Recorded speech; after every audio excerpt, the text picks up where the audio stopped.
Hello, my fellow nerds out there. It's Oracle Nerd Richie, and welcome back to our Wonderland.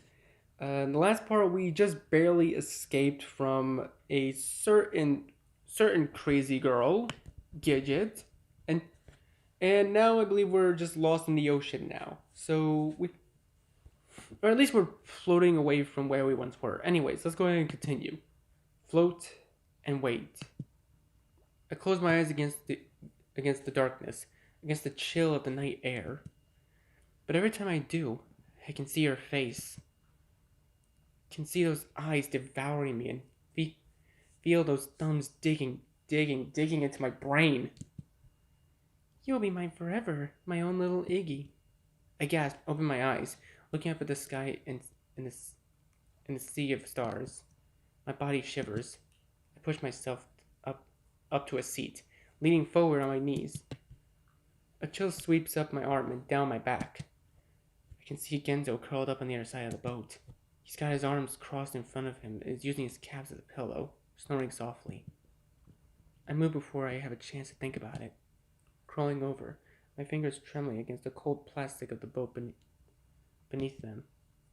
Genzou, I whisper, my voice swallowed up by the blackness. It leaves a hollow lump in the base of my throat, and I suddenly feel incredibly exposed. Genzou shifts, squinting up at me. He starts to get up, but a look of worry crawls in his face. I don't say anything. I throw one last glance back at the spot I'd vacated moments earlier. Oh, my boys! I then lie down next to him in silence, my forehead just barely touching his shoulder. I feel Genzou tense next to me. Is it okay? I ask softly, hesitantly. He swallows hard. Of course, as long as it's okay with you.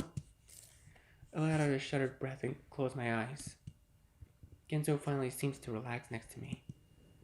He lies back down and shifts again. When I creak my eyes back, one eye open to check, he seems to be struggling with where he put his hand. It hovers in the air momentarily, then rests on the ground between us. Finally, he curls it up to the crook of his elbow, placing his arms across his chest. My eye flutters closed again. And this time, I don't see her. We float across the water the rest of the night. And when I finally creak my bleary eyes open again, it's morning. The sun is well overhead, and they're surrounded by nothing but blue as far as the eye can see. Genzou is already up, examining the pile of spare boards at the bottom of the boat. He looks tired, but smiles all the same when he sees me awake. We take turns rowing using the boards. I'm unsure if it does anything, but it at least feels more productive than sitting there twiddling our thumbs. We don't speak about what happened. That would make it too real. Instead, we sit mostly in silence, rowing, resting, watching the sun rise overhead, then begin its slow descent back down. The sky has just started to turn a soft shade of pink when Genzou makes a noise. He points in the direction we're floating. Spires on the horizon. Land. I smile in spite of myself. Thank fucking God. We're both set to rowing now, anxious to be back on solid ground despite the fear of what might await us. Nothing could top what just happened at this point. Right? Right. The floating spires turn out to be attached to a castle. A large castle. As we row closer, it looms all the larger, soaring walls, giant towers, twisting walkways, and glittering red peaks. Genzou's silent as he looks up at it. I toss him a glance. Everything okay? Oh, yeah. Everything's, right as rain. But I catch his smile falling once he thinks I have looked away. There's a scraping rumble beneath us, and the boat slows to a stop. We've hit land. There's no dock or pier here. Instead, the lake simply glides up against the bank, almost like some kind of grassy beach. We hop out of the boat into the ankle-deep water and drag it the rest of the way. It's getting pretty dark now, and I'm not too keen on walking around this place at night. I pad further up onto the bank, my feet squishing inside my shoes. Blech. What now? Genzou wanders over. For a second, he looks at me as though he wants to say something, but he ultimately remains quiet. I see him scratch his calf with the side of his foot. Will you check out the town? I say, breaking the silence. There might be some place for us to get some sleep. God knows we could both use a soft bed at this point. Yeah. Well, come on then. I start to turn away, only for Genzou to step forward and grab the sleeve of my shirt. Iggy, But he doesn't continue.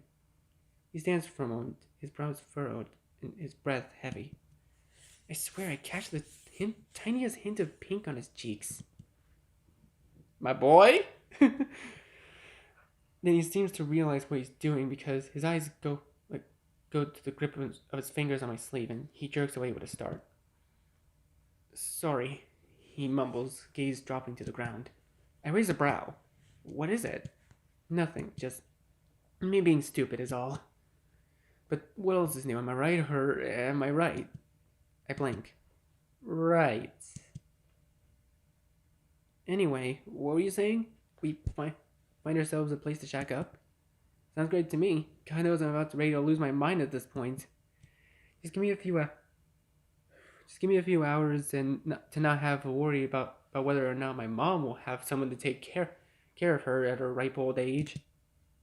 God damn, is it getting dark out? Come on, Eggs. Let's blow this popsicle stand before it's so dark we can't even see our own dicks. Your logically sound knight shall lead the way. And with that, he takes off.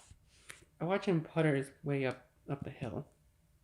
What the fuck? But for multiple reasons, now it's not exactly the best time for me to mulling over the complexities of Genzou's deteriorating psyche. So, with a little shake of my head, I start after him. Just over the hill is a small dirt path. It curves around a few fishing shacks before gradually morphing into a cobblestone road that leads towards a castle town we saw from the boat. It's eerily quiet, though, unless by a single soul besides the two of us. Even the fishing shacks look abandoned, some of them standing with their doors wide open while others are completely boarded shut. The whole place looks deserted. Are we the only ones here? But Genzou is already a good couple of yards ahead of me. I'm not sure if he doesn't hear my comment or just doesn't acknowledge it. I jog to catch up, and I notice him start to walk just a bit faster. He doesn't look at me. I chew on the inside of my cheek with a frown, and simply fall into step behind him. At least it doesn't take too long. Soon we make it to the town proper. There are more buildings here. Cozy cottages and apartments, quaint storefronts, airy cafe areas. In the middle of the main square, a fountain tinkling away. But it's equally as deserted as the fishing shacks. Nothing and no one in sight. Damn, this place is like a ghost town. There's gotta be someone here. Maybe we should, split up. Genzou, you know what happens in horror movies every time two people split up. One of them dies and the other dies afterwards. Yeah, split up and look. I don't say anything for a moment. Then... What? My voice crackles with a squawk. There's not even anybody here. It'll be fine. Besides, it'll take us forever to search this whole place if we don't. I guess? Okay, cool. Give me a shout if you find someone. I just stand there, watching him scuttle away. Sure, okay, I say to the empty air. I frown and scrape my feet over the cobblestone. Did I do something wrong? I try to replay our previous conversation in my head. I must have said something really awkward maybe. It wouldn't be the first time, but the idea that Genzou wouldn't want to be around me makes it feel like there's a big cold stone just sitting in smack in the middle of my gut. I give my hair a floral tousle and let out a groan. I'm overthinking this. I should go search the town. The sooner we find someone, the sooner we'll get rest, and even if only for a bit. And so I wandered off towards my nearby buildings. Oh! Hello? I peeked my head into what looked like a deserted cafe. Anybody home? I step inside, and the door clicks shut behind me. It suddenly feels incredibly quiet. I poke my head out. I poke my bottom lip with a bemused glance at the premises. It's a cute cafe, or at least it would have been if it weren't dark and eerily deserted. I let myself amble somewhat aimlessly around the main dining area, almost as though making a show of searching for someone. But clearly my heart isn't really in the search. I sit down at one of the tables instead. I rest my chin in my hands. Maybe he's really annoyed at me. I wouldn't blame him. I annoy myself all the time. I pause, blink. I'm still thinking about him? What's wrong with me? I've never been so hung up on something like this in my life. Or someone. I tap my finger idly on the marble surface of the table. It's true, my feelings towards Genzou are different than my feelings towards others. I feel very safe around him. Like I belong, somehow. It's the same thing I thought earlier, back in his shop. Being around him doesn't sap me of energy like it does with the others. When he smiles at me, it makes me happy. Happy? Makes me fucking ecstatic. I groan and rub at my face. I don't like this. I don't like this one little bit. Why can't I have normal feelings for a normal fucking human being? Everyone else in the entire world seems to have figured out this shit already. A sound catches my attention. Oh god, who's that? Just as I turn my head, it grows to a lone clatter of verbal cacophony. What the?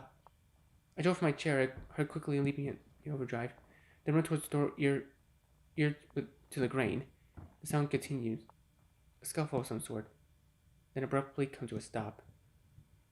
I key my ears, fingers trembling nervously against the wood of the door.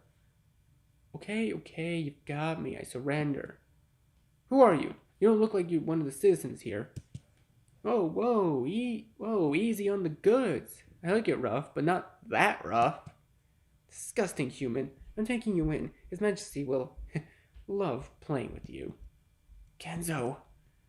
I react before my brain has a chance to register what I'm doing. I storm straight out the door. Genzou! Only to instantly blanch. Uh-oh. Genzou is being held aloft in the middle of the street by a duo of rabbit guards. Extremely tall rabbit guards.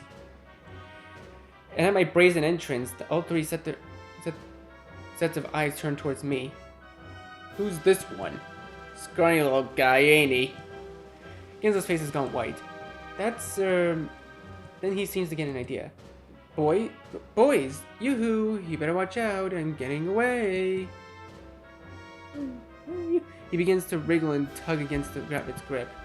Stop that wriggling. 284, would you give me a hand? You know, I really wish you could just call me Jerry. His name is Jerry. Okay, I think that's the funniest thing I've seen in this entire game. Both rabbits turn their attention back to Genzou. I can only imagine this was supposed to be some kind of distraction so I could run away. But fuck that!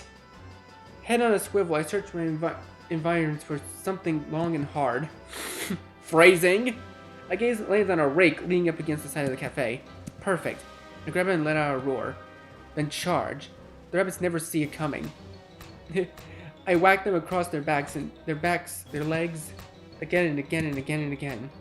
One went like lash after the next, until my breath is run ragged and voice hoarse. When I finally pause to admire my handiwork, bruh, I see them. Bruh, you did nothing to him. I see them just staring me down in confusion, none the worse for wear. Even Genzou is eyeballing me as though I just sprouted a second head. Shit. I readjust my grip on the handle of the rake. I have to try again. I raise it back above my head. Really? Only for the nearest rabbit to swat me in the back with the flat side of his spear. Really? Come on, dude. If you worked out a little more, you wouldn't be that scrawny. The impact sent me straight to the ground. I last about a second after my skull hits the cobblestones, then black out. Oh, I know that music. We're in the castle. I'm woken from my stupor by a slap of marble against my face. I groan. A tendril of drool works its way down between my lips and to tickle the tile. Iggs! The voice hissed next to me. And when I barely sit up, I see Genzou with his arms held behind his back by one of the rabbit guards. One of the many rabbit guards. My eyes widen as I attempt to comprehend their situation. There's a whole circle of them surrounding us. And past them, the room opens up to a gigantic hall. The ceilings reach for the sky. I can only stare up in awe as I try to massage away the residual pain in my jaw. Iggy!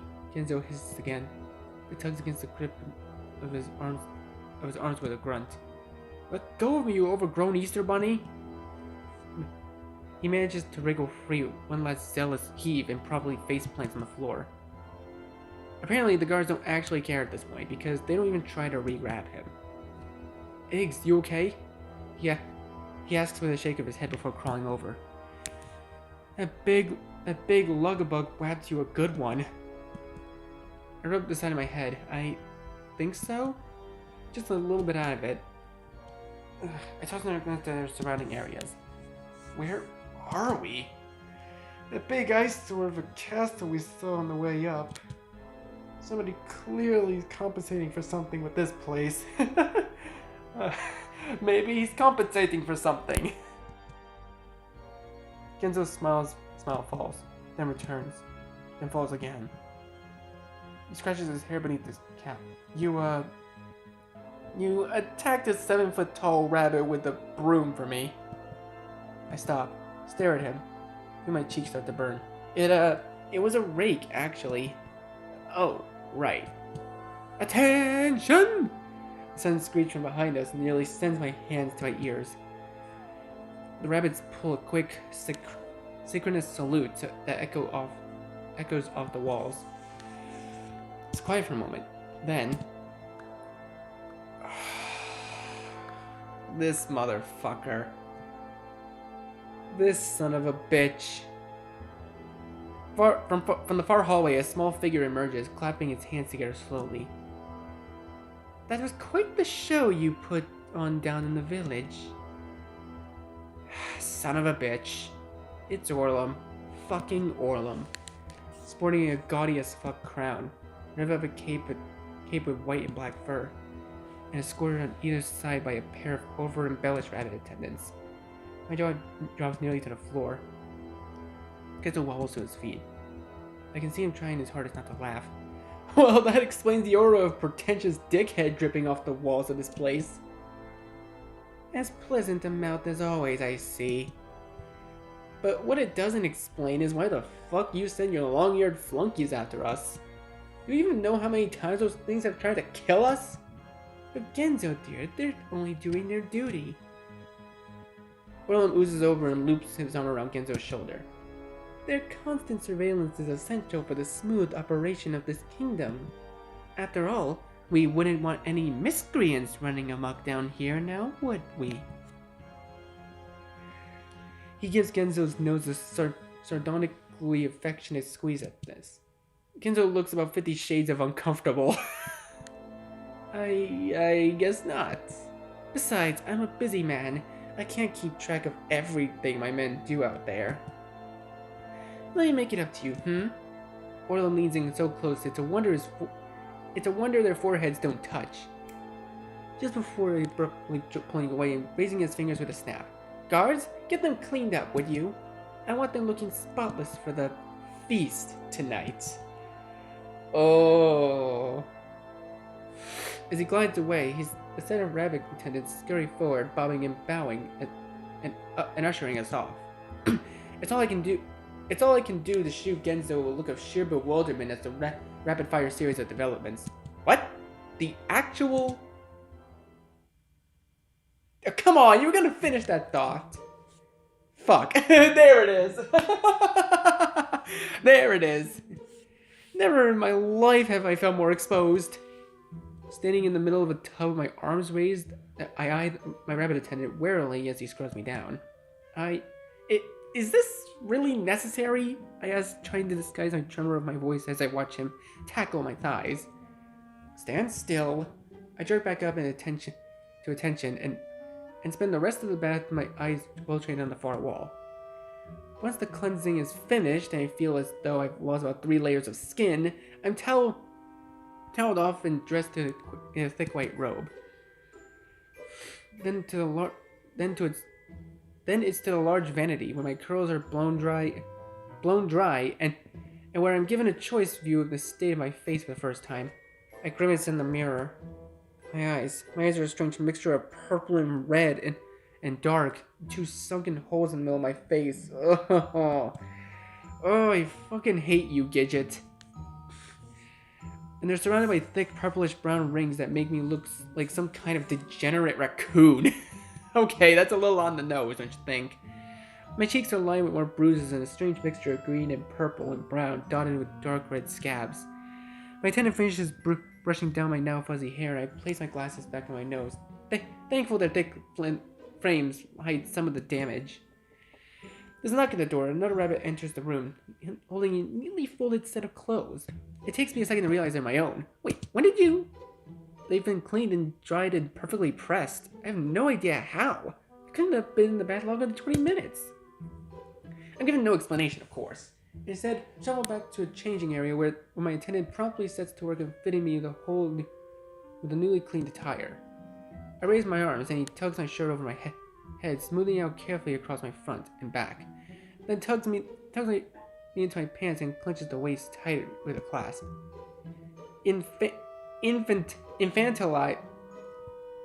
Infantilized doesn't even come close to how this entire situation has made me feel. Once I'm finally finished, my attendant leads me back out into the hall.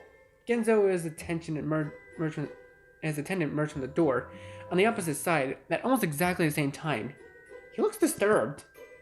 Was that the weirdest fucking thing you've ever experienced, or did they do something different to you? He hisses as our attendant's got his back downstairs. You mean with the bathing and everything? Yes! Then his eyes grow sharp. Nobody did anything to you, did they? I blink and look away. My cheeks feel warm. No, it was fine. A little uncomfortable, but that was all. I see him chew on the inside of his cheek. Why does everyone have a habit of chewing on the inside of your cheek? Like, what is it, gum or something? As he looks at me. Finally, he gives me his shoulder a little squeeze of reassurance. You're safe now, yeah? Not that I really trust that fucker downstairs, but what's the worst he can do? Weird us the fuck out like normal? I simply nod. A cold sense of dread clutching at my bowels and yet to fully recede. But I can feel its grip loosen somewhat. Move along, one of our attendants barks from behind us, which sends us scuttling back into gear and start moving quickly on the hallway. As we're descending the steps, Genzou starts to fidget. Hey, sorry. About earlier. I try to turn, but my rabbit attendant gives me an impatient shove from behind me to keep me moving. Back in the town. Needed some time to think is all. It's fine. It was a good idea to split up. I say quickly, waving my hands in dismissal. Genzou just winces. And when we reach the bottom of the stairs, he turns his attention to an increasing graduous surroundings. Titanic-sized flags line either side of the corridor, almost as though welcoming a colossal beast. And a brilliant red carpet bisects the middle, leading the way to an equally impressive door. Jesus. 2 rabbit attendants step at the side of the doors and open to the side as the door opens on their own like magic, revealing an enormous golden ballroom. In the center is a long table piled high with some of the most opulent food I've ever seen in my life. My eyes practically bug out of my head. But even as I eye the food, I can feel a gurgle of disquietude bubbling up inside my gut. Oh god, I know why. Next to me, Genzo docks his cap and holds to his chest. Mary, Mother of Jesus. Hungry, gentlemen? You have walked an awful long way. You deserve a treat. Genzo twitches. I'm not even gonna comment how weirdly sexual that sounded. Orlam just smiles at his already heavy-lidded eyes, further in amusement. Yes, everything is sex to you, isn't it? You have always liked to have your cake and eat it too. Oh, because you're a patron saint of purity. Orlam ignores him. He ambles over and throws his arms around both our shoulders. Come, enough loitering around in the drafty doorway like a bunch of simpletons. My chef has put a lot of heart into this meal. I see like he sees emphasis on the heart part. Oh no. It would do him disservice to let it go cold. Genzo winces, but allows himself to be guided towards the table all the same. It is a rather tempting sight. Oh gosh. We're seated on either side of the table, more set of rabbit attendants scurrying to ready our chairs. Orlam himself sits at the head of the table, an extravagant throne that looks like he could fit 5 of them inside of it. He leans back amongst a pile of cushions and blankets that are lining the seat, chin balanced on his palm. Then raises his arm in the air and snaps his fingers. One of the rabbit attendants waiting outside the far door darts over and places a golden wine glass in his outstretched hand, then immediately fills it. Orlam swirls it, takes a sip, and glances at us, both simply watching him in awkward disbelief. He raises a hand in exasperation. Eat! I send my head back towards the food. I am hungry. Famished even. Though something about this food seems off. Something I can't quite put my finger on. Something tingling in the back of my brain like a dream fizzling on the edge of my consciousness. I shake my head. Now is not the time to let myself get disconnected from reality. We need to eat, if only to regain our strength.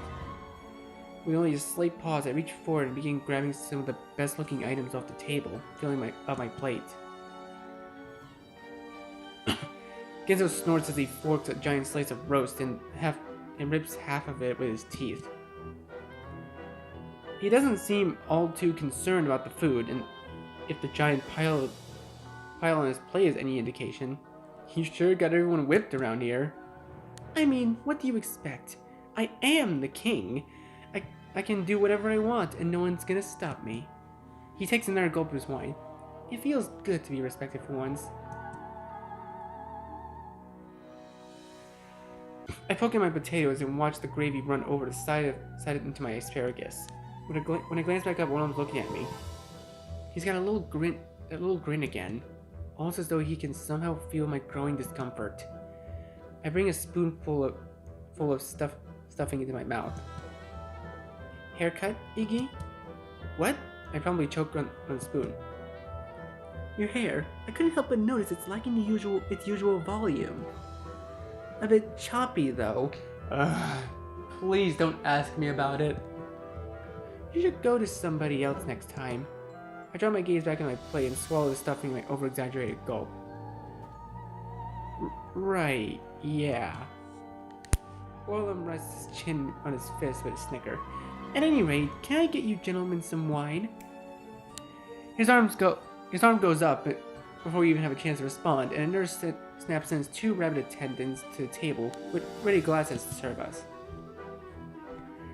I'm not really sure I should be drinking alcohol right now, but also don't really want to feel like I'm in position to say no. Oh, sure. Don't mind if I do. Genzo promptly downs half of his glass in one gulp. I just look at mine with growing discomfort. The deep red color makes it look like blood. My stomach twists. I turn my gaze back to Orlam instead. He's not looking at me anymore. Or the food. In fact, his eyes are focused on Genzo. I know what you want to do, Orlam. I'm going to stop you. He's staring at Genzo. Leaning forward, his chin is in his hand, grinning from ear to ear. His gaze follows Genzo's every move from the moment of the wine glass of the wine glass from mouth to table, and the forkfuls of cottage pie he shoves down his mouth. What is cottage pie even made of? I need to look that up at some point. If my stomach had been twisting before, it's absolutely contorting now. Why does this all feel so familiar? And not just familiar, dread-inducing. Orlam picks up a fork and uses it to cut off a small piece of bright red meatloaf. He jabs it onto the tines of and floats it in Genzou's direction. Try some of the loaf? No! I reach forward with a squawk before I can stop myself. Both of them then turn towards me with identical looks of confusion, and I feel my cheeks start to burn. What's wrong, Iggs? Got something against meatloaf? It's just... I don't know what to say. I don't even know why I'd done that myself. I tug at my collar all of a sudden, feeling very warm. I just had a bad feeling is all. I bring my hand to my face. I don't know. Orlam lowers his fork with a smile. It's no surprise, really. You seem to have gone through quite the ordeal. That can't have been good on your mental health. I lower my head, unclasp my hands. I guess, yeah, I suppose so. Orlam stares at me with a good second longer. He takes a sip from his wine and sits back. You didn't happen to run into Gidget, did you? He asks, balancing his elbow on his arm of his throat. I twitch as a chill right up my spine. Gidget. My throat feels incredibly tight. You'll be mine forever. I'm having trouble forming the words to a response. Fortunately, Genzou saves me. We sure fucking did. Not that it did us any favors. He says with a grumble and sends tiny flecks of cornbread out through his mouth. Oh? Orlam raises a brow. And here I thought you'd be treated as honored guests given Gidget's pallid proclivities. Another twitch. My own little Iggy. I stare down at the spot on my pants. Is that blood? I can't tell. There's been so much of it. Seeping down my cheeks, flooding my eyes. She's doing quite well for herself though, yes? And some of those shoots she's doing, positively erotic. Orlam rubs his chin with a lascivious skyward gaze. I confess to having subscribed to her work myself. Like you all should be subscribing to my channel. Please, seriously, I need the support, guys. Please. Pretty please. Get it every week through the Royal Mail. I'm not one to say no to the innate beauty of the flesh, after all. Oh, that makes me feel so uncomfortable. Ugh. Not that I don't get my fill here. Why, I go to bed with different women every single night. The noble women, they can't get enough of me. I keep a special housing close by my most desirable of my royal subjects. We have grand parties every night. Sometimes I even have 4 or 5 of them during the night. Oh, shut up already! No one wants to hear about your gross sexual escapades. Genzou rolls his eyes. Orlam stops, gives Genzou a blasé glare. Oh, I'm sorry. I forgot you're only interested when there's men involved. Genzou's face goes white. Orlam, he says all of a sudden, looking incredibly nervous. This seems to give Orlam pause. He blinks and looks at me, then practically melts into impish little smirk. Oh, I see. You still haven't told him yet, have you? Told me what? I ask with an arc of my brows. He taps his chin. You know, I did always wonder why you never told him in particular.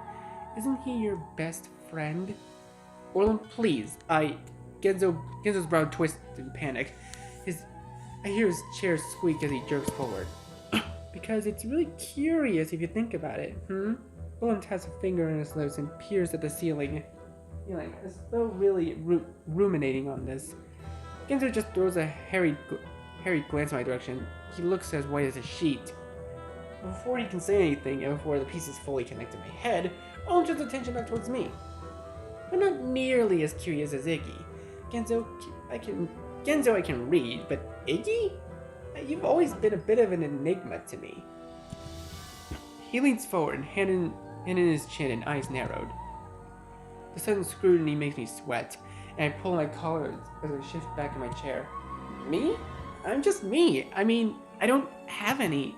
Yes, just you. The you who's had a beautiful girl fawning on him for years, yet has never reciprocated. And as far as I know, has never dated either. No, not even in college. Don't tell me, his eyes widened in amusement. Something's broken? What do you mean something's broken? Dude, that's just the most offensive variation I've ever heard of that phrase, man. Come on. It's not, my tongue feels like about 5 times its normal size. I can feel the flush rise in my cheeks. Is it physical? Little Iggy, not able to rise to the occasion. Orlam looks positively fascinated now, leaning up and out of his seat in his growing excitement. Or could it be mental? A childhood trauma, perhaps? Does someone take advantage of... Don't you dare! Orlam! Orlam! Genzou rises to his feet, so fast he nearly knocks his glass over. For fuck's sake, leave the guy alone! Orlam grins, but he does sit back, lounging in his throne with a swish of his wineglass. I was merely asking him a question. You know, guy talk and all that. We never have done enough of it. I can feel the sweat leaking down my forehead and the back of my neck and soaking into my collar. I look from Orlam to Genzou and then back to my lap. I need to say something. Obviously I am not going with the first option. It's just... I think the second option is probably the safest bet. I think that's probably the safer bet. Like, knowing how Iggy is, I think he's kind of like the awkward kind of guy, and I'm okay with that. I'm just picky. I think that's probably the better option. I guess I don't know, picky? Just haven't found anyone I really like yet. My head sinks lower and lower towards my collarbone. Picky isn't really the right word, but I don't know how else to explain it. I don't really understand it myself. I just don't have the urge to do that with, well, anyone. Wait, don't tell me. Is Iggy aromantic? Is Iggy asexual? My boy! Welcome to the club! I'm overcome with a feeling of shame. Maybe I am broken. No, Iggy, you are not broken. You are just like me, okay? We're both... Welcome to the Ace Club, okay?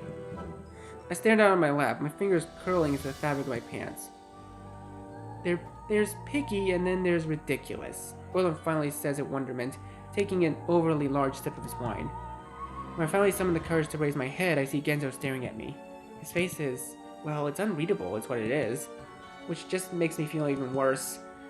I quickly snap my gaze back towards my food. Then the tendrils of doubt that I'd been semi-successful at chewing back are beginning to resprout with a flourish. I need to steer this conversation in a direction. Pronto. I take an overzealous bite of the sausage and promptly choke. So, anyway, I ask between coughs as I pound my chest. I take a slug of wine and wash it down. What are your plans? I mean, down here, with all of this. My plans? Orlam sits back, gazes around. Turn this place to a proper kingdom, I suppose. There's still so many inefficiencies. I smirk. And I like to eventually expand. So much of this world is still unexplored.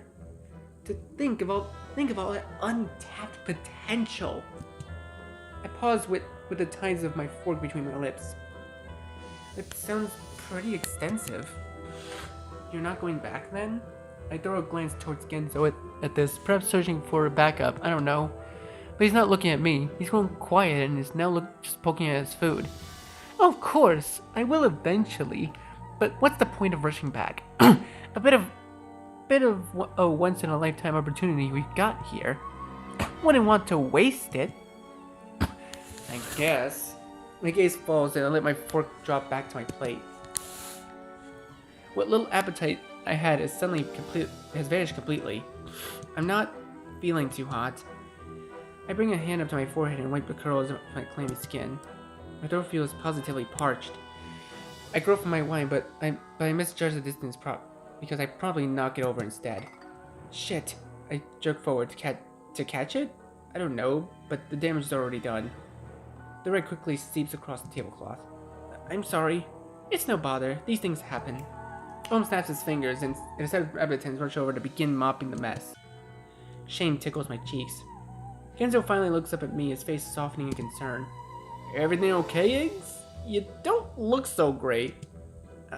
Don't? I pull anxiously at my collar. I guess maybe I'm feeling a bit weird. This is apparently enough to prompt him into action, because the next moment he's to his feet. He turns to Orlam. You said you got rooms for us? God, I read that like a robot. You said you got rooms for us? Of course. A bit of rest will surely do the trick. You're no doubt exhausted.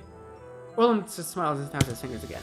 Guards, take Ignatius to the room we prepared. He needs his rest. Two guards emerge from the main doorway. They march over and pull my chair away from the table. I stand up with a little wobble, a rush of blood sending momentary stars across my eyes. Genzou hesitates for a second, then he's pushing himself up and away, making his way around the table. He reaches me as the guards start leading me towards the exit. You sure you're okay? He reaches for my shoulder, then quickly decides against it. He pulls back. You want me to make sure you get settled? In case you need anything? I pause for a moment, then nod. Sure. Despite the awkwardness at the table, having a familiar face in this place would still be a welcome respite. Though perhaps not just any face. His face in particular. So long as he doesn't think I'm a complete weirdo after all that. But even if Genzou does think that, he doesn't say anything. In fact, he actually seems somewhat relieved at my response. He gives a little smile and reaches forward, tentatively placing a hand on my shoulder for support. Then guards lead both of us out into the hall. Back at the table, Orlam is lounging in his throne, eyebrows raised in curious thought as he watches us leave. Sleep well now. My head is really starting to feel fuzzy now. Sweat dribbles down the back of my neck, and a cold chill sends goosebumps up and down my arms. The guards take us up multiple flights of stairs, and my legs feel more jellified with each landing we reach. Finally, we turn down the hallway and lined with ornately carved doors. They open the second door on the left and beckon us inside. It's delightfully dim inside. Nothing but fluttering candelabra on the bedside table to light the room. And quiet, too. Somehow it cools the intense beating starting at the back of my head. Come on, let's get you in bed, Genzou says softly and leads me towards the bed. It's enormous and piled high with soft white pillows. And when I shirk off my pants and slip under the sheets, it feels heavenly on my skin. Thanks, Genzou. Hey, what are friends for? Am I right or am I right? But he seems to grimace to himself at this. Anyway, he glances around. Maybe I shack up in the chair over there, yeah?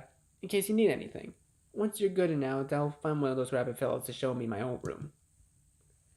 I nod, but already my eyes are starting to creep shut. Tired. So tired. I don't even see Genzou finish his trek to the chair before they close completely. Hot, dizzy, tired. There's a strum at the base of my skull, and my face feels clammy and flushed. I hope I haven't come down with something.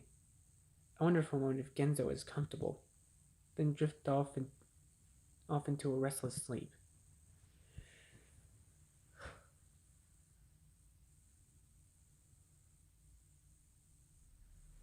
She's after me again. I can see her around every corner. Hands outstretched, breath hot, face flushed. Iggy, she coos. Oh god, he's having a nightmare. I can feel her hands on me, on my cheeks, my neck, running through my hair and sliding across my chest. You're mine, Iggy. They're roving lower. Oh. Her fingers dance across my stomach and play with the fly of my pants. You don't need to be confused anymore. I'll fix you, Iggy. Oh god. I opened my mouth in protest, but now her hands are there too.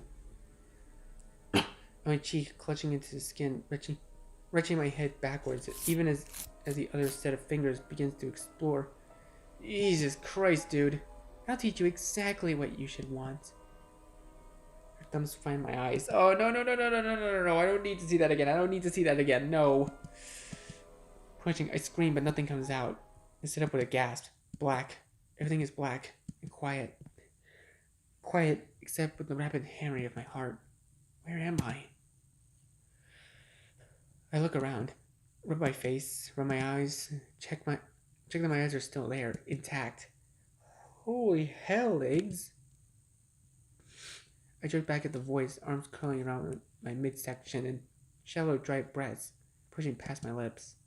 Hey, hey, hey! Movement. Then something sits to the side of the bed.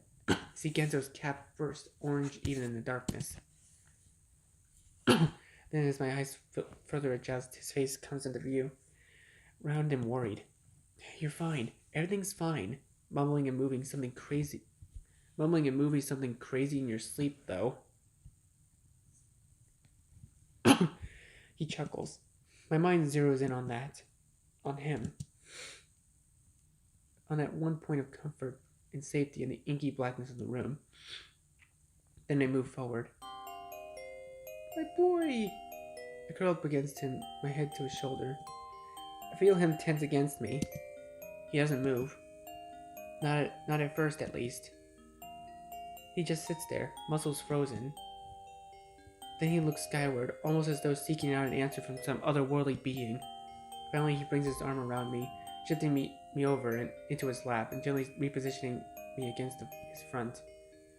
Yeah, he whispers. You're fine. You're fine. I breathe into his shoulder. Long, slow, deep, calming breaths. My heart slowly begins to decelerate. I can't read. Soothed by the soft motion of his hands against my back. It's like being in the nest of warmth. Completely and utterly safe. Just lying there against his chest, moving up and down with his belly. Calm.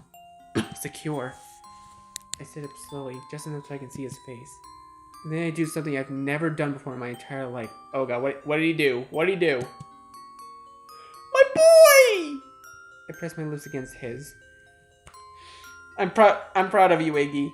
I'm so proud of you. It's quite soft and chaste. Barely no more than a brush, really. But it's still a kiss. An actual kiss. His hands stop moving and clenching against my back. His chest rides suddenly with his sharp intake of air. I pull back. He just looks at me from one, eyes wide.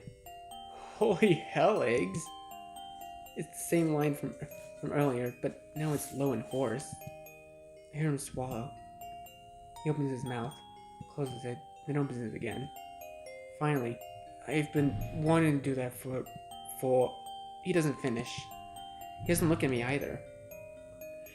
Staring down somewhere around my clavicle, his hands clench and unclench with the fabric of my shirt. Sorry, fuck. Look at me, I'm all fucking... He looks up at me, and I swear I can see water dance in his eyes. Then he grabs me and pulls me in close, tight, kisses me again, harder this time. One of his hands digs into my curls while the other moves up under my shirt, fingers roaming in my skin. Now it's my turn to freeze. My muscles lock up, breath catching up in the back of my throat. My stomach starts up again, faster and faster, thudding painfully against the inside of my chest. My boys! Oh, I'm so proud of them! Genzou notices almost instantly. He stops and pulls back. Oh, fuck, wait, was I wrong? Was that wrong? Fuck, I'm so fucking stupid. Body calms back down, slumping as my muscles untie themselves. I bring my hands to my face, to my hair, rubbing at the damp skin. Now comes the fear. Fear of rejection. Fear of the anger that will follow. I shake my head. No, I swallow my throat dry. I just can't... That makes me uncomfortable. That? I bite down on my tongue, trying to search for the right words. That kind of touching, I wince. Honestly, with what happened with Gidget, I can completely understand. Fuck Gidget. She don't know any better. Then pull my hair with a groan, frustrated at myself, embarrassed at myself. I'm sorry, I don't know what's wrong with me. Maybe I need some more time. It's not that I don't like you. I think I might like you very much, but the anxious feeling of awkwardness grows with every word, and I can feel myself shrinking in on myself in the effort to disappear. Genzou blinks in silence, then cocks an eyebrow with a smile. That fucker actually laughs. Oh, is that all? You actually had me worried there for a sec.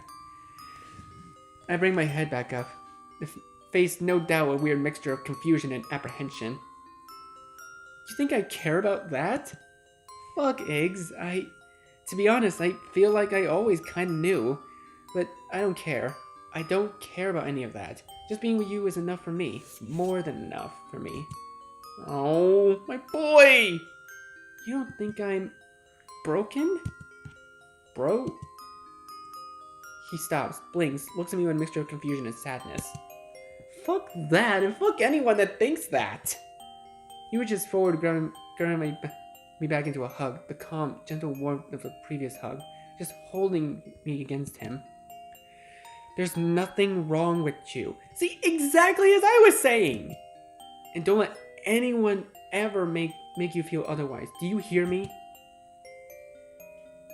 It takes a second for the impact of this to fully resonate in my brain. Then it hits me. It's like a wave of something. Just completely runs through my entire body. My muscles, limbs, everything going limp with the release of the tensions I don't even know I've been holding. My chest unclenches. My heart unclenches. Even my eyes unclench, quickly filling up with big salty tears. It's okay. It's actually okay. I'm okay.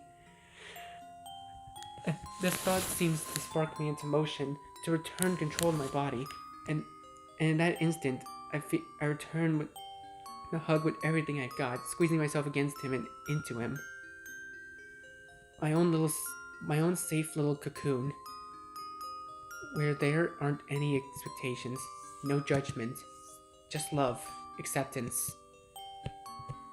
I'm not sure how long we sit there, but just like that, finally Genzou's grip loosens and he runs a hand through my choppy hair.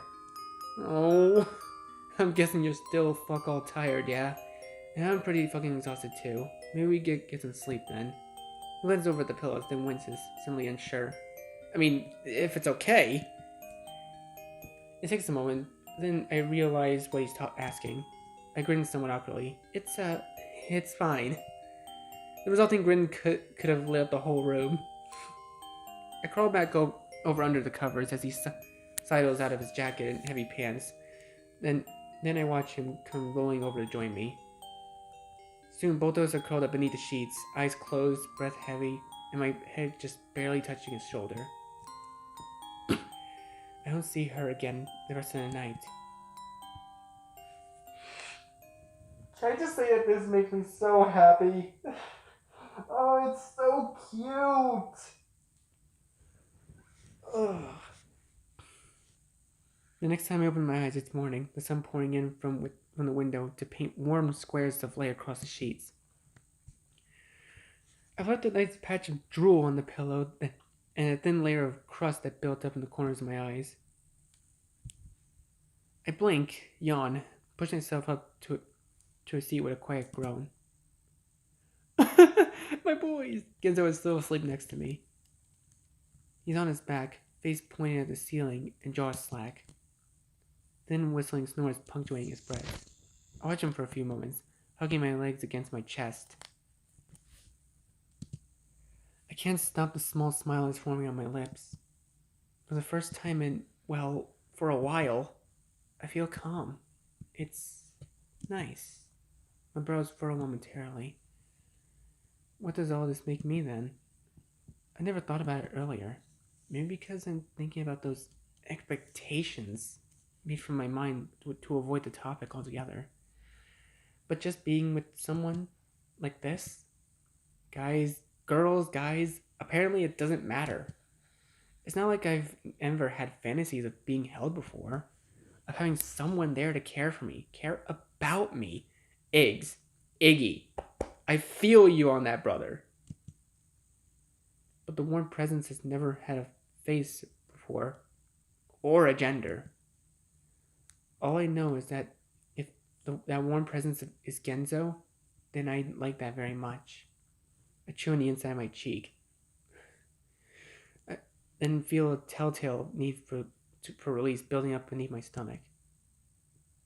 I throw a glance around the room. No bathroom in here. There must be one in the hall.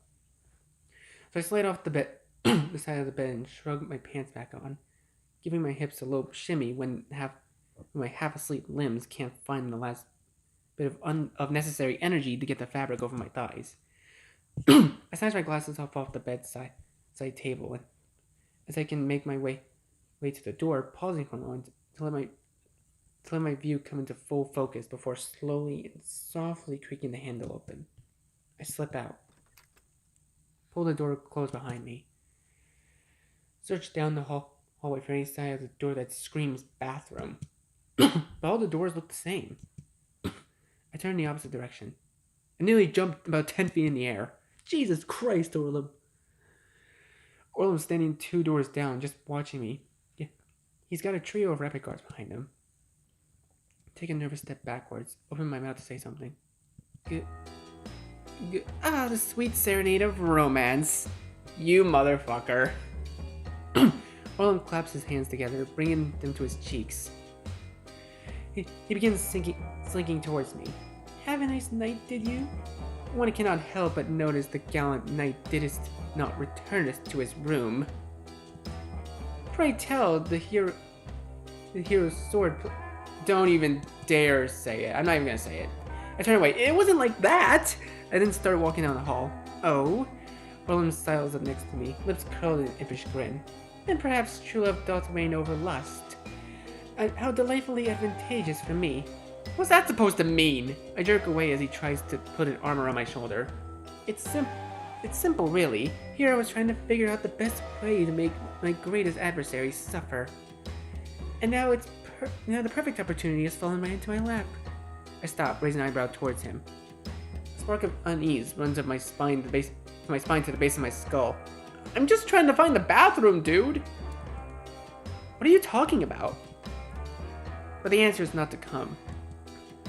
I see Orlam raise his hands to his sides in amused futility. Then suddenly something comes down over my head, encasing my face and plunging my world into darkness.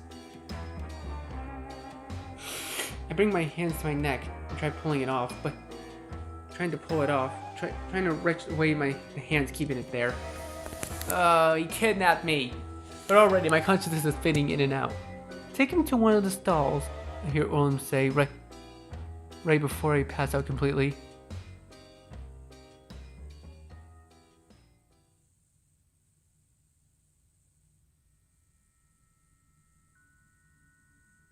Next time I open my eyes, I'm in a small rectangular room. Something itchy pokes at my cheeks and arms, and when I pull back enough to bring the world into focus, I find myself lying in what appears to be a carpet of hay. What? I try to sit up, but quickly realize I can't.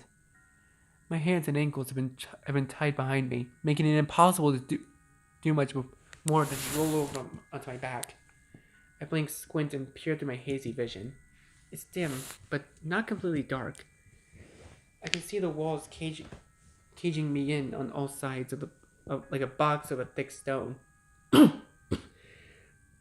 There's a door a few feet away, nothing but a small borrowed window at the top to reveal the world outside. I groan and try to move slightly in a more comfortable position. Errant bits of hay scratch my arms and poke in my midsection. What the fuck is this? I remember Orlam, that cloying smile of his. Then after that, everything had gone black. Where the hell has he taken me? I let out a long, slow breath to try to calm myself down as the tendrils of panic rise in my belly. This has got to be some sort of sick joke, right? I don't have to wait long. After only a few minutes of uncomfortable silence, I hear footsteps in the hall, distant voices bouncing off the far walls. They approach the door. I can tell how many there are, a good number at least. Then stop. I hear Genzou's voice through the open window. The surprise isn't here? What is it?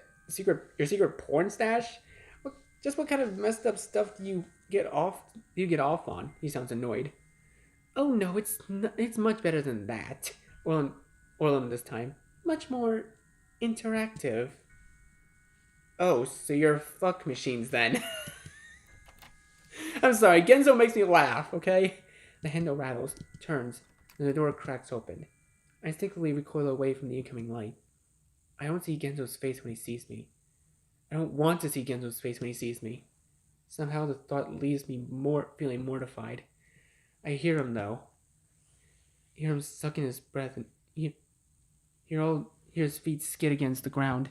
Hear the guards grab him and hold him back.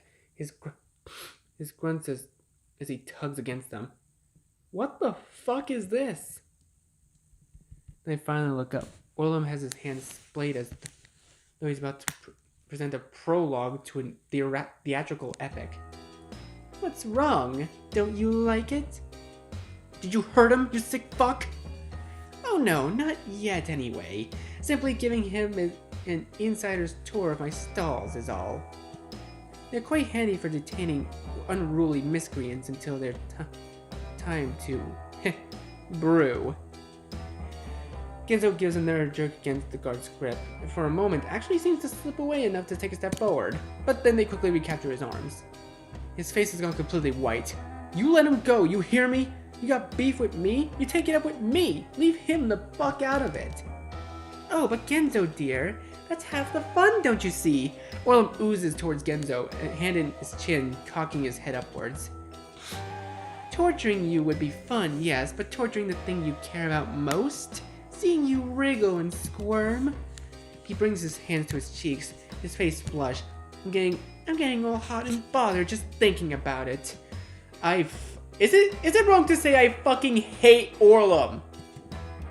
What the actual fuck is wrong with you? Is this because I made fun of you as a kid? Genzou huffs with another jerk. Made fun of me? Made fun of me? And pushing and shoving, the humiliation? Let's all ignore Orlam for the day. It'll be so funny. Let's all throw our erasers at Orlam when nobody's looking. It'll be hilarious. Orlam's mother. Jesus Christ, dude! I ain't gonna say that. Orlam clenches his hands in his hair and his voice hoarse and strained. And to top it all off, when I finally thought but you left me. You fucking asshole left me in the dark room all by myself. For once, Genzou looks uncomfortable. His eyes grow tight as his lips twist downwards. I did try, you know. Orlam continues, a tiny chuckle in the back of his throat. 5 times I've tried. Twice I almost succeeded too. His lips curl into a wide grin, then stretches across his face, pupils shrinking. You made my life a living hell! A laugh. But now, another laugh. I get to make your life hell. Orlam, I was a kid. Kids do stupid stuff. Genzou starts, but even he seems to have trouble putting a conviction behind those words. His voice cracks, and beads of perspiration begin dotting his forehead and cheeks. Let's just calm down, yeah? Let's talk things out. Find a... Oh god, my throat's actually dry from reading this. Find a way to make this right. Orlam starts giggling. It's manic and squeaking, the force of it sending his shoulders up and down in glee. But that's just it! I've already found a way to make it right. He twists back towards me, face contorted and eyes wild. Oh, this music again. Don't you fucking dare. Then dances over, yanking me up into his arms like a limp rag doll. You know, I thought a lot about what I should do. All the delightful little things I could do to make him squeal. He squeezes my cheeks, popping out his eyes, for instance. stop targeting my eyes! Jesus Christ, that makes me so uncomfortable. Then shakes my head to side with a click of his tongue, or snipping off his itty-bitty toes one by one. Orlam, stop! Genzou's voice is low and shaky with a guttural desperation to it I've never heard in him before. Orlam continues, shaking his head in his own feigned stupidity. But then I thought, why go through the mess when I have the perfect solution already? This is the slaughterhouse after all, and slaughterhouses have a way of dealing with their more troublesome tenants. He stands up, letting me slide back into the hay, and steps back. Immediately, 2 rabbit guards move forward to grab me, undoing the tie on my wrist so they can encase them in 2 chained manacles attached to the opposite walls instead. I try to twist away in panic, my heart beating louder and louder, and my gut twisting with a violent retch. Genzou? I throw him a despondent look, breath coming out in quick, terrified gasps. Genzou is jerking and yanking and tugging at the guards again, his face strained and flushed. Orlam, you fucker, stop! I can hear his tears in his voice. But Orlam doesn't stop. He steps towards me, now struggling between 2 walls, the manacles biting into my wrist and giving my cheek a little slap. Open up! I glance up in confusion. He shoves a big piece of cloth in my mouth. Before I can question what it's for, the guards sling another piece over my lips and around my head. They clinch it tight in the back, making it impossible to spit out. Don't want you biting that tongue of yours off. Orlam is crouched down a few feet away, his attention focused on the box of hay. At least not yet. He adds a little grin as he snaps it open, pulling out what looks like a cattle prod wrapped in rusted wire. Oh, I already fucking hate this. I call this my piggy prodder. He stands back up and gives the stick a little wave. Quite adept in keeping the piggies in line. Sometimes I just have too many to deal with, you see. That's when a little zap, he presses the button and a little spark dances off the edge. To the side of the head can make my job easier. Of course, sometimes I like to have a little fun with them first. He saunters towards me and grins, somehow stretching even further. How many jolts until their heart stops, for instance? That's a fun one to play. All I can do is look up at him, shaking my head with a silent plea for mercy. Orlam, the tip of the rod jams straight into my stomach, and in that second everything goes white. It's like someone shoved a knife straight into my gut. A sharp stabbing pain blossoms out from the point of contact, ripping into my nerves and sending them screaming one after the other. My muscles tense and lock up, then recoil in the span of less than a second. And then my body flies forward against the manacles, arms ramrod straight, so forceful that the iron slices into the skin of my hands and wrists, and my glasses go flying off my head. I can't move, can't think. I can feel my body shaking, convulsing, wave after wave of hot white pain, sending my muscles into repeated spasms. The world is on fire. I am on fire. I can smell myself burning, charring. Fuck, when will it end? Finally, he pulls it away. My body slumps downwards, vision warbling, conscious coming and going and coming and going, white, black, white, black. My muscles twitch. My quivering arms make the manacle chains clitter and clatter. I feel hot liquid seeping down my wrist and arms from where the iron sliced through the skin. Steam wafts up from the charred fabric of my shirt, now melted against my red and blistered skin, and crackling and hissing as it starts to cool back down. Genzou's frozen where he stands, his jaw slack and his face ghastly white. His brows curled and crossed between horror and disbelief. Orlam, he finally says, his voice cracking and strangely hollow. Orlam, please. Orlam thrusts the rod into my inner thigh. The knife is back, stabbing inside again and again and again, wrenching, twisting, and jerking back and forth, and grinding against the tissue and muscle. My body jerks up this time, up and away from the source of the shock. Yanking against the manacles, tearing it to the skin, sending splatters of red to the hay. he keeps it there longer this time. My vision warps, body convulsing, muscles jerking, twisting, skin crackling. Now there are 100 knives, thousands. Oh god, I'm losing my voice reading all this. They stabbed outwards and my thighs slicing straight through flesh and bone, up across from my stomach, down through my calves. At some point, I wonder if I even have legs anymore. All I feel is one amorphous black hole of pain across my lower half. Orlam pulls the rod away. I slump down hard, so my head bounces backwards, twisting a muscle in my neck. My knees sink down to the hay. The steam. It's wafting off of me.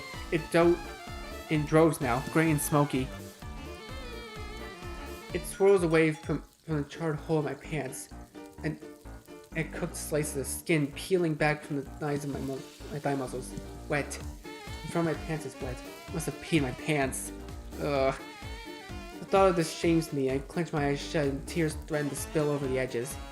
Orlam, stop! Orlam, please! Genzou is crying now. I can hear the hiccups in his throat. See his snot running down his nose and between his lips. He looks so distraught. I'm sorry, Genzou. Oh, God. I'm not sure if I should say anything, because the last time I said something, I died.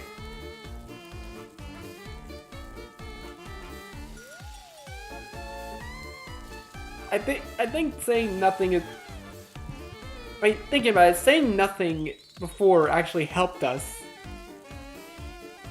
I'm just gonna say nothing. Orlam finds his arm across his chest, rubbing his chin in thought. He looks from me to Genzou and back again, nods. Yes, I'd say he has about 3 more in him, don't you? He tilts his head upwards and closes his eyes. Just smell that, It's giving me a vision of dinner tomorrow. Maybe you'd like to join me at the table? Orlam, stop! Genzou twists and jerks the rabbit's grip. Orlam saunters behind me now. Yes, this is always a good spot. He gives the rod a twirl, tracing a little pattern in the air. The sort of strains to the bare skin of my neck. Everything goes black, and for a good couple of moments I see nothing, feel nothing.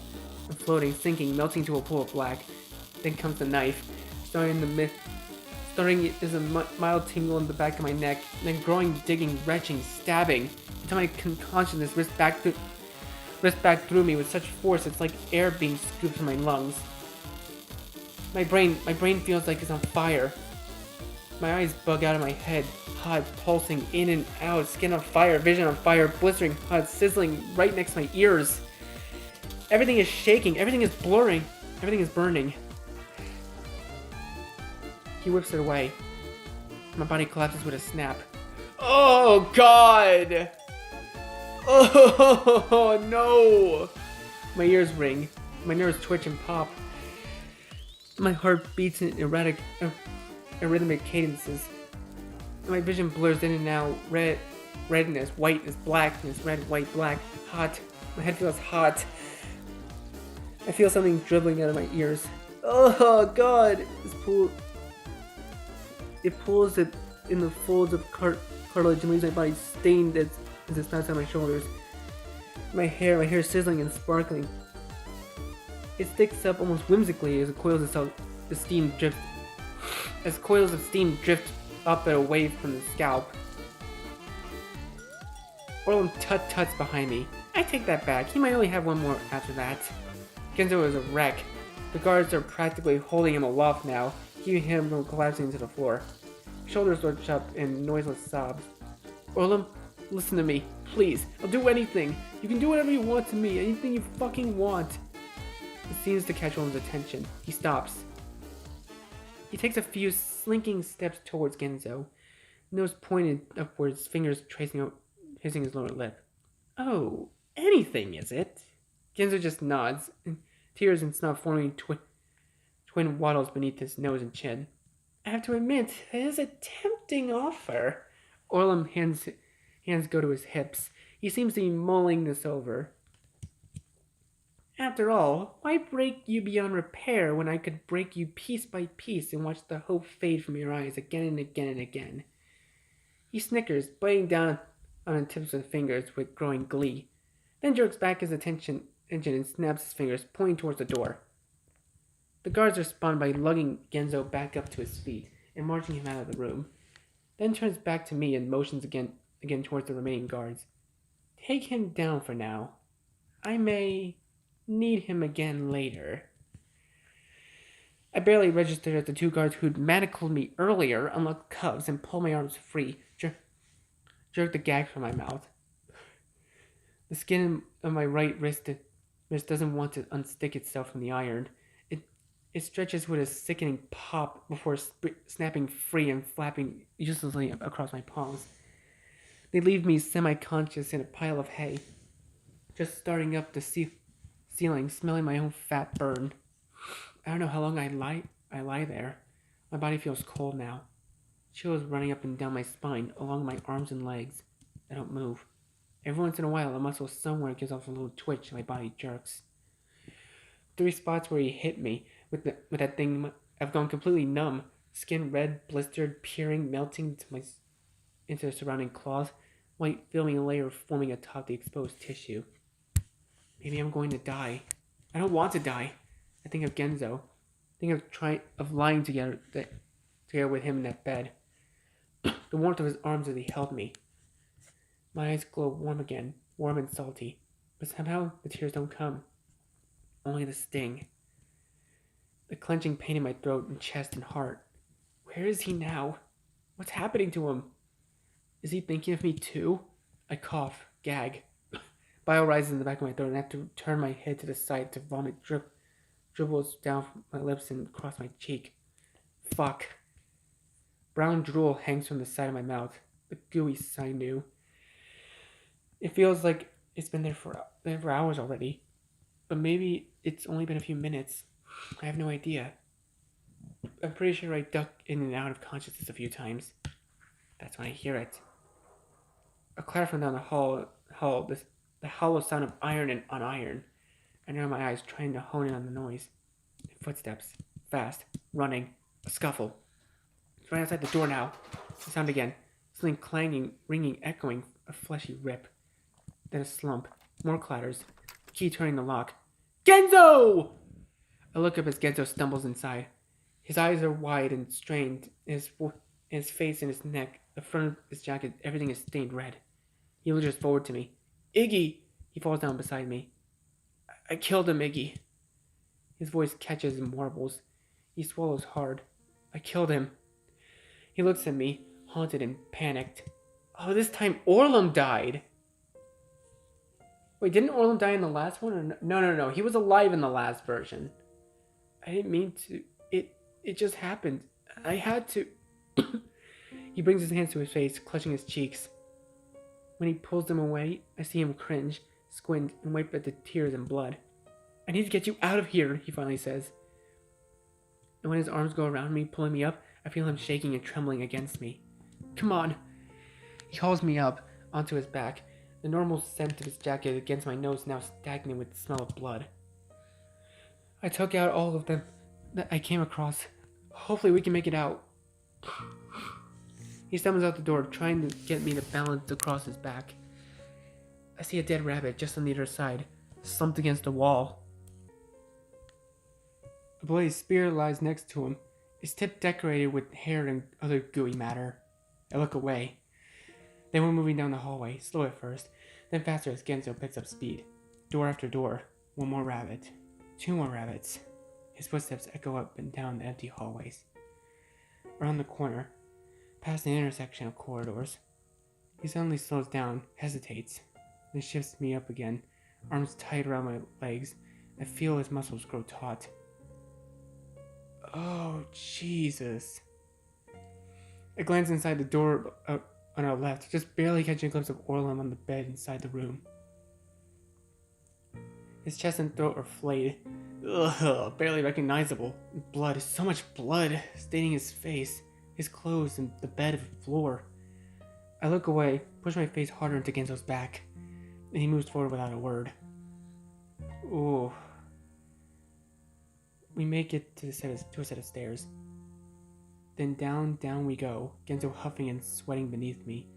The hall wide and cavernous around us.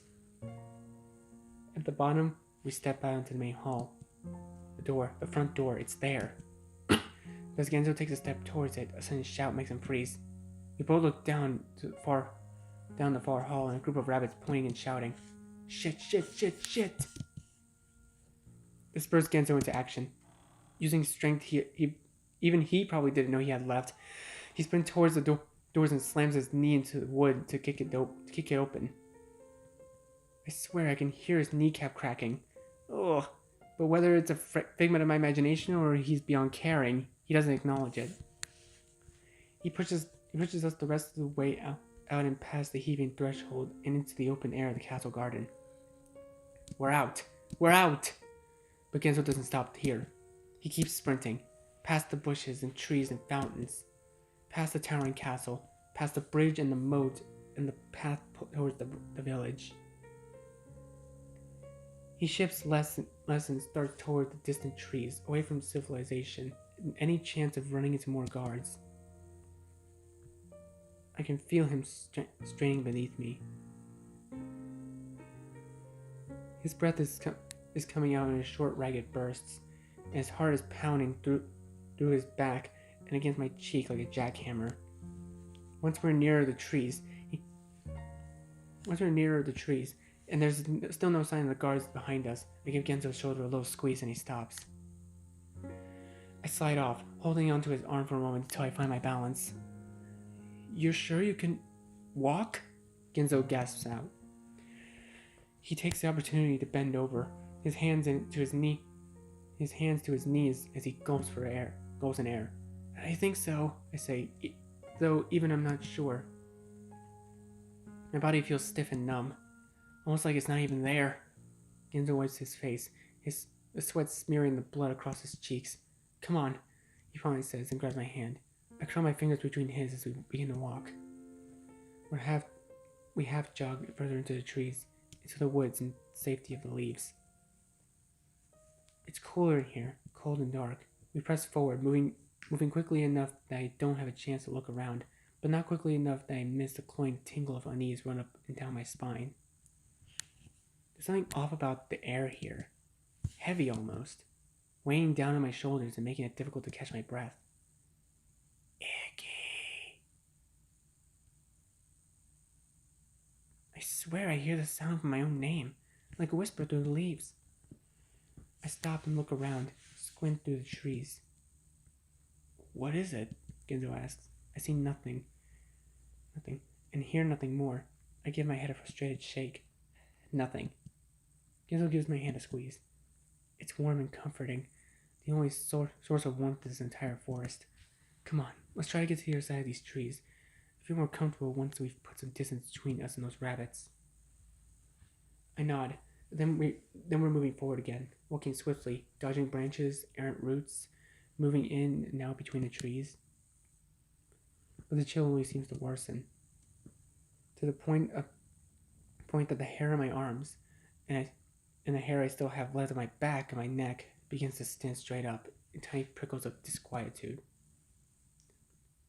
That's when I hear it. The sound of an axe on wood. Somebody's felling trees? Close by, too. The further we travel, the louder it gets, almost as though it's all around us and everywhere. "Genzo?" I whisper. But all of a sudden he stops. I feel his hand tighten around mine. "Bucks?" It is Bucks! Not more than 20 feet in front of us, hacking away at a tree with an axe. There's already a pile of logs at our feet. There's something off. "Hey, Bugs!" Genzo starts. "You're here after all." His voice trails off, as though suddenly afraid of the answer to his question. Bugs takes another whack at the tree, her axe sticking into the wood. She stops, silent for a moment, then jerks it back out. She stands up straight, somehow taller than I remember, and turns towards us. Need some wood, do ya?" Genzo tries again. Her eyes are dark, She doesn't even blink. Instead, her head cocks to the side as she studies us. What are you doing here? She finally asks, but her voice is scarcely recognizable. It's low and breathy, almost like a growl rolling off her tongue. Genzo must rethink his approach, because he takes a step backwards with a nervous chuckle. Actually, we were just, passing through. Didn't mean to bother you. We'll be going now, so you can just keep chopping away. Genzo, I say with a shuddered gasp, tugging back in his arm. You're here to take me back, aren't you? Bugs takes a step towards us. I can see the muscles of her arms grow taut, bulging out against the skin of her hands, tightens around the handle of the axe. No, we're not. You just, keep doing what you're doing. Hunar sent you, didn't he? I knew he would. He never lets me have any peace and quiet. She lurches towards us, 1 step, 2 steps. We respond with an equal number of steps backwards. No idea what you're talking about. Hunar's got nothing to do with this. Honest, we were just going our way. Why can't you just leave me alone? She charges. And it's at that instant Genzou pushes me out of the way. A sudden sense of deja vu rushes over me as I feel the ground rushing up. Then there's a hollow, woody thud, and I see Bugs' axe stuck in the bark of a nearby tree. She tugs at it with a grunt and her eyes flashing. We don't need any more provocations. We run! Jesus, the music just picked up really quick. Heart thudding, breath panicked, shoes beating against the hard earth. We shoot through the trees, Genzou's hand tight around mine and pulling me faster and faster. I can barely comprehend what's happening. Everything's rushing past in the speed of light. My legs struggling to keep up. Get away, get away, get away! My mind repeats the mantra again and again, in time with my feet pounding against the ground. I can hear her behind us. Hear the terrifying swish of her axe as she cuts through the branches and leaves. Hear her ragged breath's unearthly snarls. I try to focus on Genzou. I feel the muscles in my legs were tired, weak, numb, and wobbling in their incessant forward sprint. Suddenly Genzou stops. It happens so quickly I'm unable to slow down. I go careening directly into his back. We stumble forward. It's a hill. First Genzou goes down, toppling down onto the leaf-strewn slope. Then I follow, hitting the ground hard and rolling, branches biting into my skin and rocks cracking against the bone. Again and again, slamming into the ground, worlds spinning around me. When I finally slow down in my tumble, open my eyes. I find myself on the side of a cliff, only a few feet from spilling straight over the side into a rocky landing far, far below. I tuck in my breath, scoot away from the edge. Genzou grabs my shoulders, pulls me back, and his hands jerk me up to my feet. His fingers are trembling. Footsteps. Behind us. She's there. We both turn to see her limping towards us, her feet dragging, her axe swinging. The very air around her seems warped, like the air above asphalt on a hot day. Genzou, I say again, because there's nothing else to say.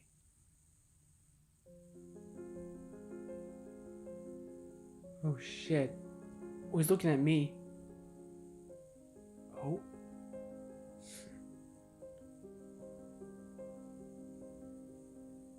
Oh, not again. Oh, is she gonna die again? I'll kill you before you can take me back. Woo! Let's go, Genzou! Genzou!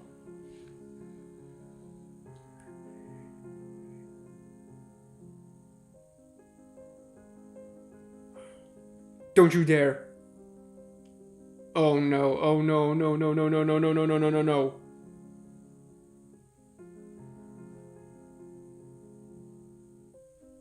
Oh, right in the gut.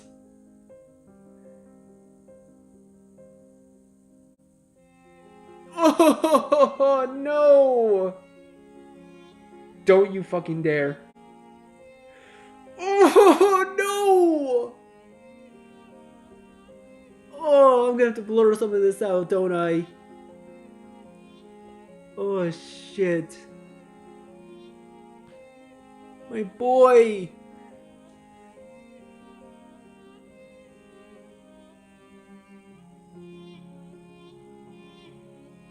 Iggy?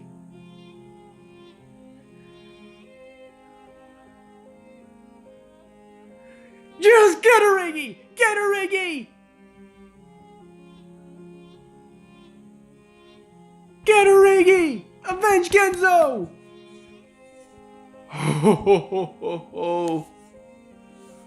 Oh, she's gonna get it now. You're gonna get it now, motherfucker. You done fucked up now.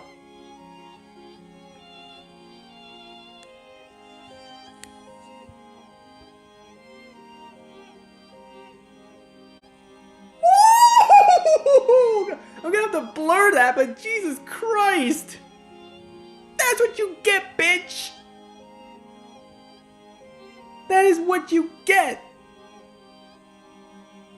Okay, she's dead. She's dead. You don't have to do that anymore. You're good. Iggy, you got her. Jesus Christ.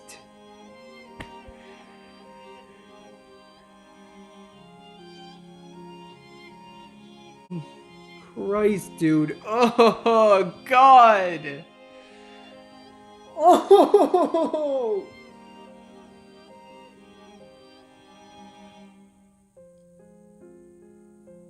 I mean, I'd be scarred too if I had to do that. I'd probably be scarred too.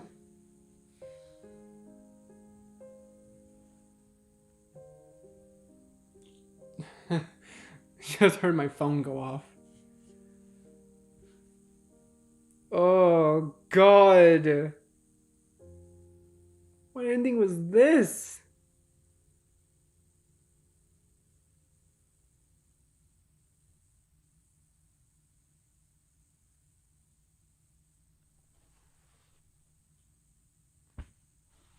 The rocks bite.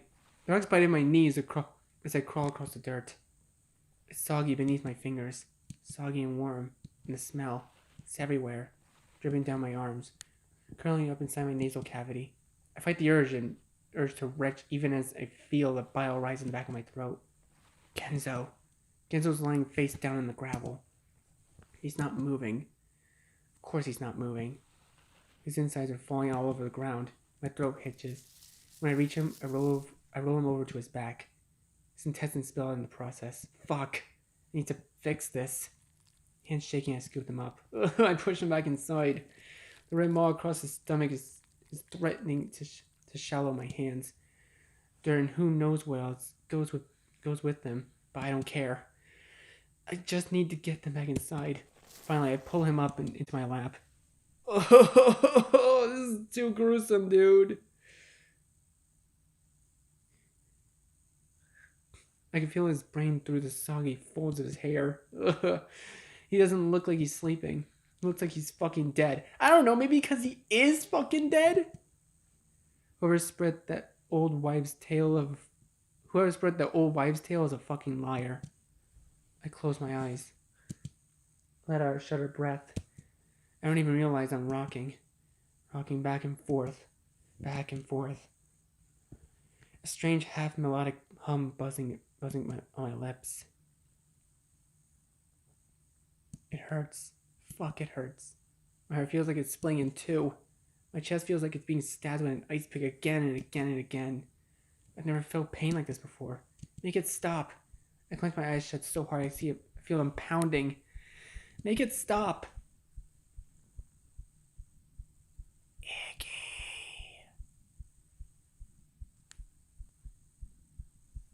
Maybe this is why. This is why I've never tried to get close to anyone. Because I know it'll only end in pain. The 31-year-old loser virgin that pushes away anyone who shows an ounce of affection. Wait, Iggy's 31? Damn. He actually looked a lot younger, to be honest. Who's too scared they'll find out who he really is. That he's not normal. What do you want, Iggy? Fuck. I've really fucked things up this time, haven't I? Why can't I do anything else? I'm a complete wreck. And because of me, Genzo's dead. I should never have called him. Never have gone to his shop. Never have fallen for him. Maybe then he could have made it out of this whole thing alive. What do you wish for more than anything else in the whole world? Jesus fucking Christ, it hurts. What do I wish for?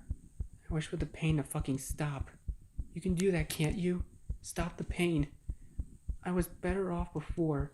Before I thought I had the chance of happiness. Before I allowed myself to feel anything. Now I feel his pain.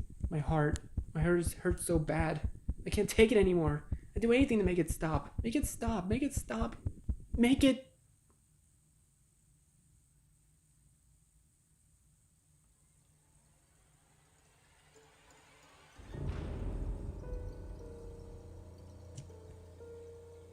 Wait, that's it? That's it for Arc 2? Oh, you're kidding me. No, come on, man. What kind of... Dude. My boy. He didn't deserve to die like that. Oh, man.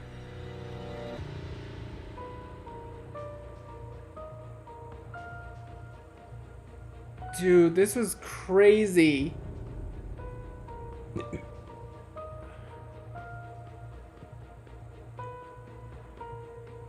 Man.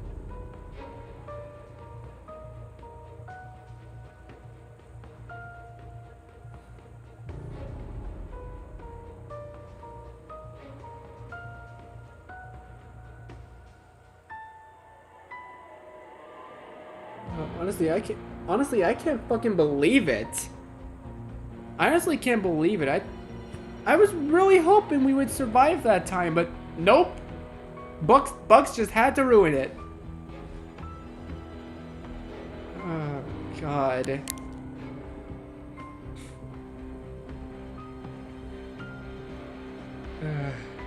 Jeez, dude.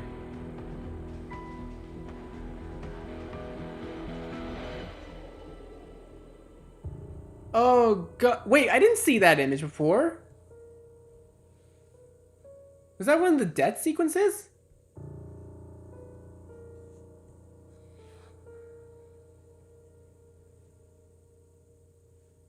That's one of the death sequences that I missed in this one. I don't know, maybe I'll go back and see it, but I don't know.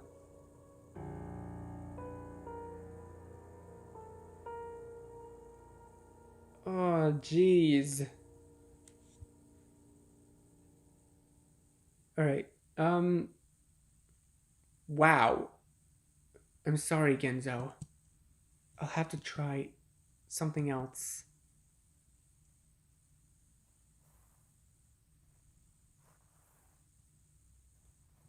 Something else to... But even as my brain attempts to latch onto the fleeting sense of something very important, something I don't want to forget, something... It's gone. Replaced by a dull scratch of Miss Dawnish's trash bin as it rolls in the driveway. Oh, time looped again. Okay, I think I'm gonna leave this episode here for now. So that was Arc 2. Can't say I'm surprised by the ending, but I can't say I'm not surprised by it either. Oh, God. Okay, so I'm gonna have to leave this episode here. Thank you guys so much for watching this video. Please leave a like, comment what you think, share this video with your friends, and be sure to subscribe and click the bell so you don't miss a single notification. I'll see all of you in the next video. Goodbye. You say you wanna try, but you never do. Sugar, there's a reason.